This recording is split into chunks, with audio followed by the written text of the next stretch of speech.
जनवरी से चर्चा है कि मोदी का वारिस कौन होगा। मोदी ने एनडीए की बैठक में कर दिया अपने वारिस का ऐलान। मोदी ने एक तीर से दो निशाने लगाए, अपना काम भी कर लिया और योगी का रास्ता भी रोक दिया।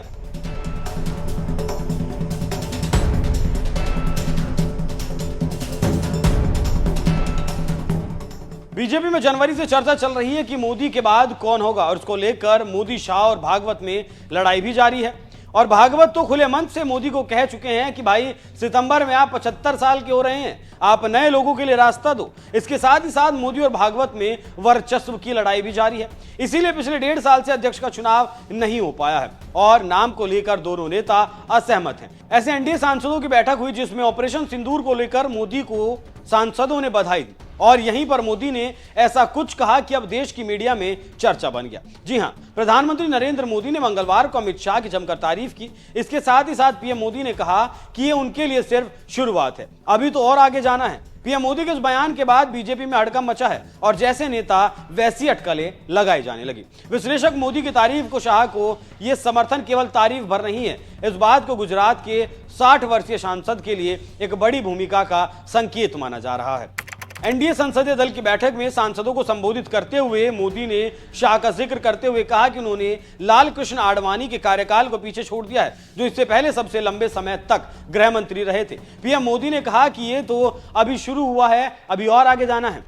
तो आप समझ सकते हैं कैसे अपने सबसे खास के लिए रास्ता बना रहे हैं। अंग्रेजी अखबार हिंदुस्तान टाइम्स ने अपनी रिपोर्ट में कहा कि एक सीनियर पार्टी नेता ने नाम न छापने की शर्त पर कहा कि प्रधानमंत्री के बयान को दोनों के बीच घनिष्ठ संबंधों की पुष्टि करना है। इसके साथ ये पार्टी पदानुक्रम में स्पष्टता का भी संकेत देता है।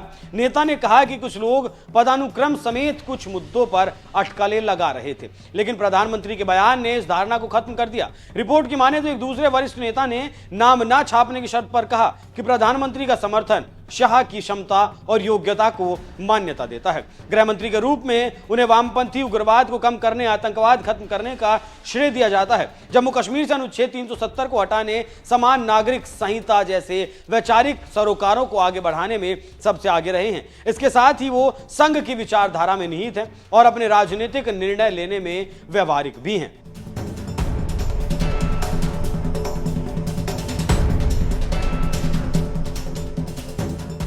अब जानते हैं कि पीएम मोदी को लेकर योगी आदित्यनाथ अपने समर्थकों के साथ आगे बढ़ रहे हैं, लेकिन पीएम वही बनेगा जिसे मोदी भागवत चाहेंगे। लेकिन अगर आप इस पर आगे बढ़ रहे हैं तो क्या बुराई है। लेकिन एनडीए बैठक में मोदी का बयान रास्ते को क्लियर करता है। इसके साथ ही साथ पिछले 2 दशक से नरेंद्र मोदी और अमित शाह एक दूसरे की परछाई हैं और ये जोड़ी देश की राज्य के बाद केंद्र की राजनीति में एक मजबूत और प्रभावशाली साझेदारी के रूप में उभरी है। दोनों राजनेताओं का रिश्ता गुजरात में शुरू हुआ। प्रधानमंत्री के लंबे समय से विश्वास पात्र रहे शाह ने गुजरात में मोदी के साथ मिलकर काम किया। ये जोड़ी बीजेपी की रणनीति से लेकर सफलता का आधार रही है। शाह ने मोदी के नेतृत्व में गुजरात में बीजेपी को मजबूत करने में बहुत ज्यादा अहम भूमिका निभाई। अमित शाह की पहचान पार्टी के चुनावी रणनीति के चाणक्य के रूप में की जाती है। शाह ने साल 2014 में आम चुनाव में उत्तर प्रदेश में बीजेपी के चुनावी कैंपेन को लीड किया था। उस समय पार्टी ने लोकसभा चुनाव में राज्य की 80 में से 71 सीटें जीती थी।